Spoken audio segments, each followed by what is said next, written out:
నమస్తే అండి. ఈరోజు మన జనంగొంతు స్టూడియోకు దక్షిణ భారత విద్యాభారతి కార్యదర్శి అయినటువంటి అత్యుంతుల లక్ష్మణ్ గారు. వీరు రిటైర్డ్ ఉపాధ్యాయులు. అదేవిధంగా ఇప్పుడు దక్షిణ భారతానికి సంబంధించిన విద్యాభారతి యొక్క క్షేత్రాన్ని వీరు బాధ్యత నిర్వహిస్తూ చూస్తున్నారు.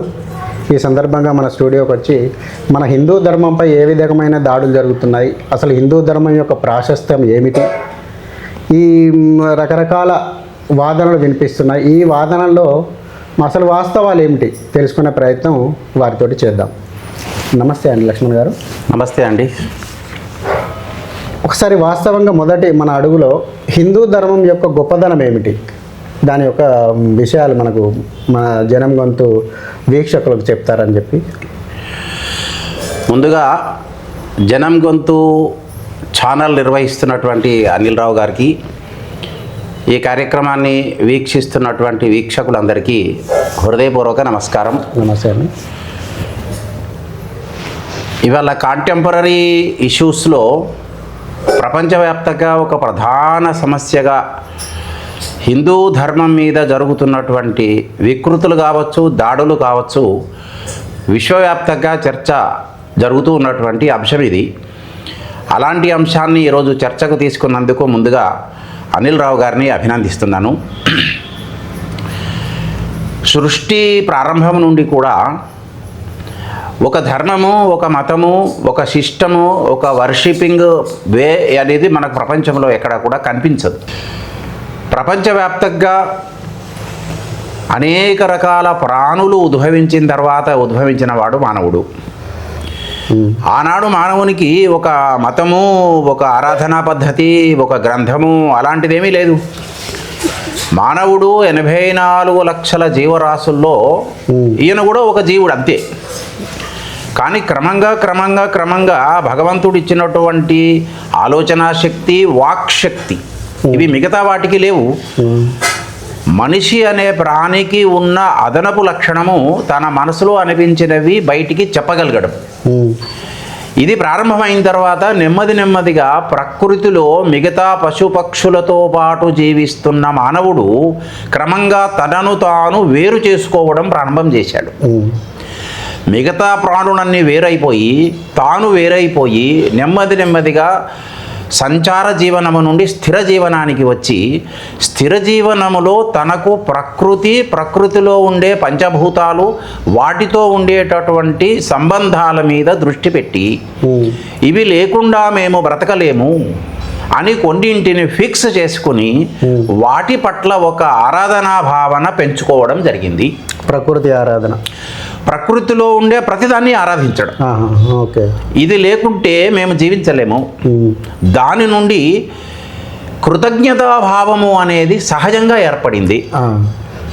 నేను ఈ చెట్టు ఫలాలు తినడం వల్ల నా ఆకలి తీర్చుకోగలిగాను, ఈ సెలయేరులో నీళ్లు తాగడం వల్ల నా దాహం తీర్చుకోగలిగాను, ఇవి నాకెవరో ఒక కనిపించని శక్తి నాకు వీటిని ప్రసాదిస్తూ ఉన్నది అనే భావన ప్రాథమికంగా మనిషి లోపల ఏర్పడింది.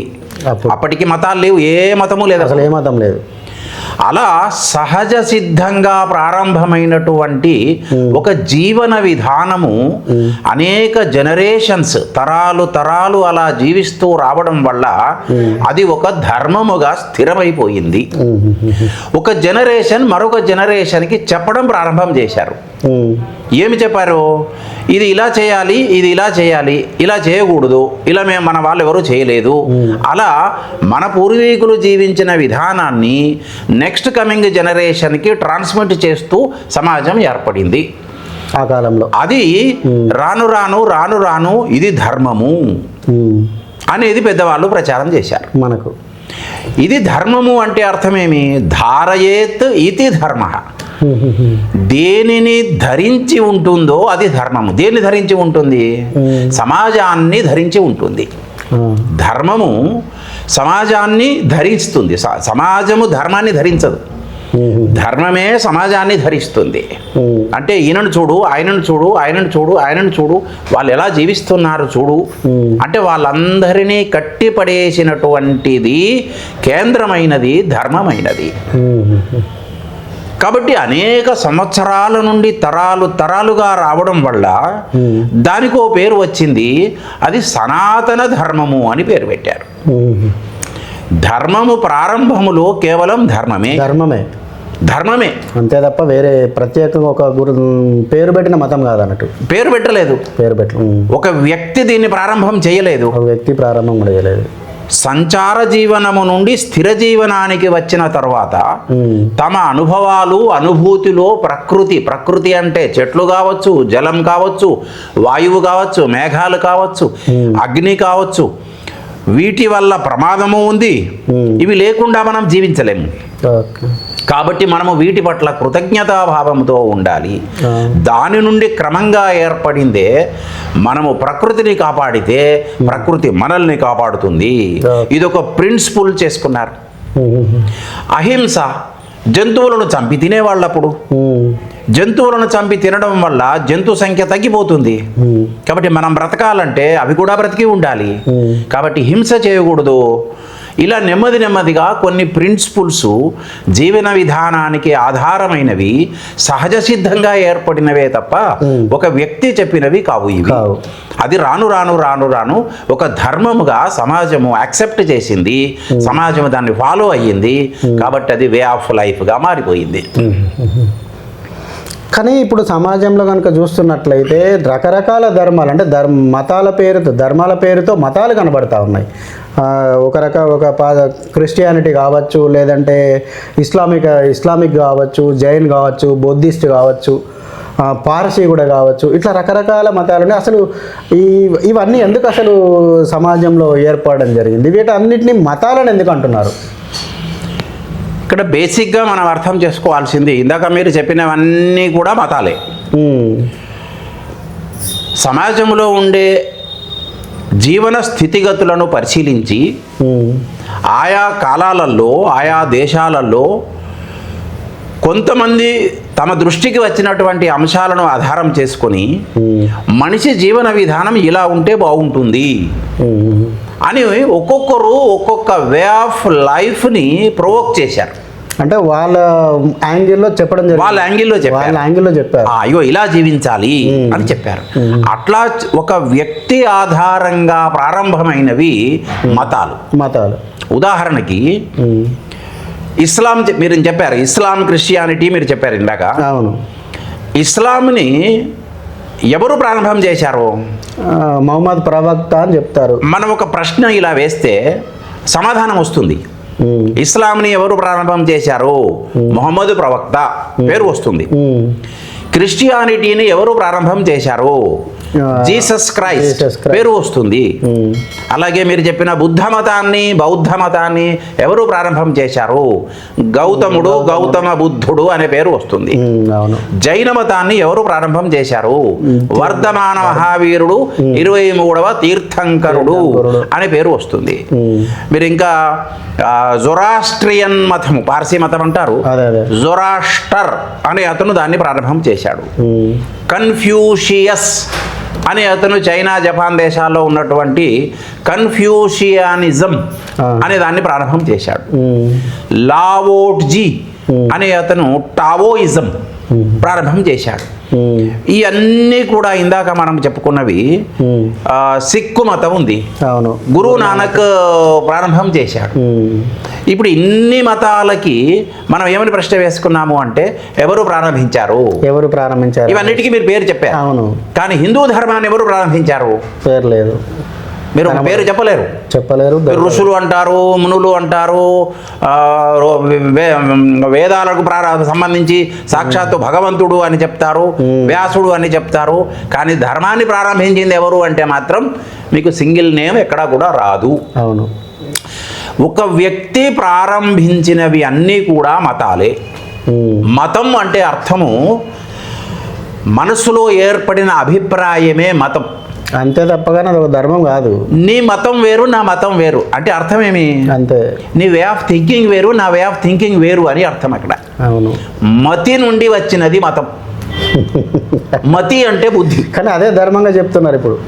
ఆ ధర్మంగా చెప్పడంలో ఒక అదేమిటి అంటే మీకు ఇంకొక కొద్దిగా క్లారిటీ ఇస్తాను. ఇందాక మనం అనుకున్న వాటికి ఒక్కొక్క దానికి ఒక్కొక్క గ్రంథం ఉంది. అవును. ఇస్లాంకి గ్రంథము ఒకటే ఉంటుంది, వాళ్ళ ఒకటే ఉంది, ఖురాన్. పర్యాలు ఉండవు, ఖురాన్ ఉంది అంతే. అంతే. ఖురాన్ నుంచి మళ్ళీ డెరివేషన్స్ కనిపిస్తాయి. అవి కొత్త నిబంధన, ఖురాన్ మళ్ళీ ఎక్కడి నుంచి పోయినది? ఖురానే అంటారు. ఖురానే అంటారు కానీ కొత్త నిబంధన, పాత నిబంధన, ఇలా కొత్త నిబంధన, పాత నిబంధన ఖురాన్వి కావు, అవి క్రిస్టియన్ సంబంధించిన బైబిల్వి. జీసస్ క్రైస్ట్కి ముందు ఉన్నటువంటిది ఓల్డ్ టెస్టామెంట్. ఓల్డ్ టెస్టామెంట్. జీసస్ క్రైస్ట్ బోధనలన్నీ కూడా న్యూ టెస్టామెంట్లో. కాబట్టి న్యూ టెస్టామెంట్ అయినా ఓల్డ్ టెస్టామెంట్ అయినా క్రైస్తవులకు మత గ్రంథం ఏమిటి అంటే వాళ్ళు మళ్ళీ అది ఒకటే గ్రంథం చెప్తారు, బైబిల్.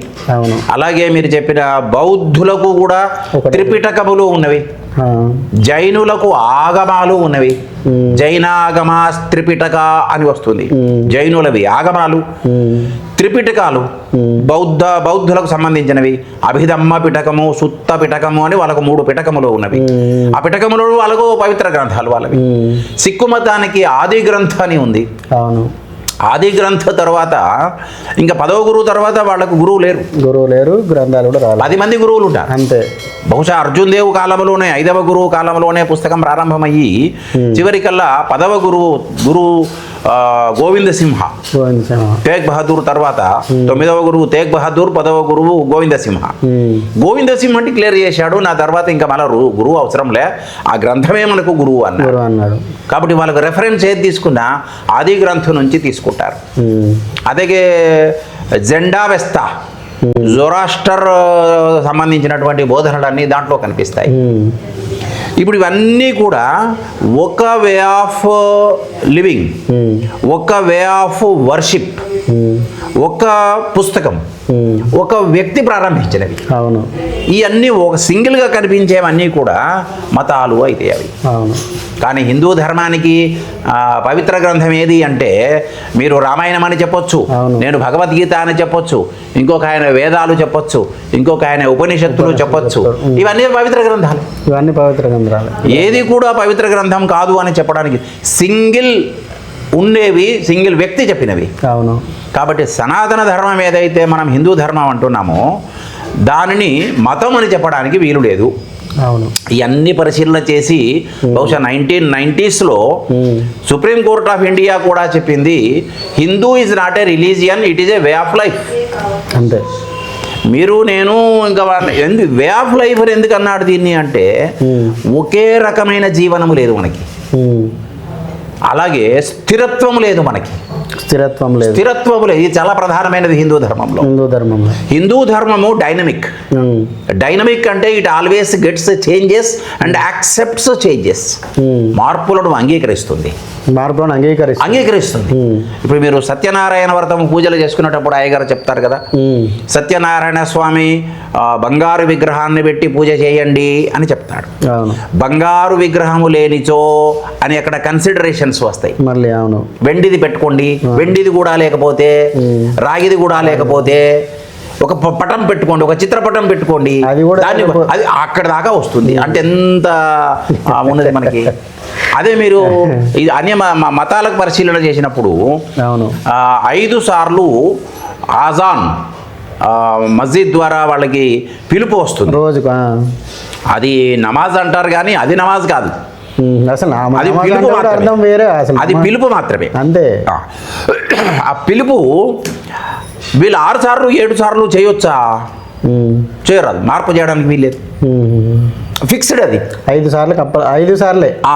5 సార్లు కూడా ఎప్పుడు అనేది ఫిక్స్డ్. మళ్ళీ టైం కూడా నాకు అప్పుడు వీలు కాదండి, నేను ఇప్పుడు అజాన్ ఇస్తా అని ఒక మస్జిద్లో మౌల్వీ చెప్పడు, కుదరదు అన్నట్టు. కుదరదు.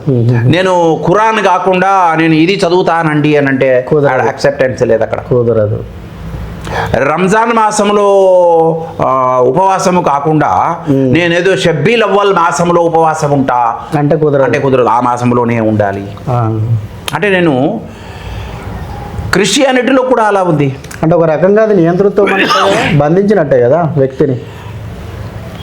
ఆ కాలంలో వాళ్ళు అదే ఏర్పాటు చేశారు.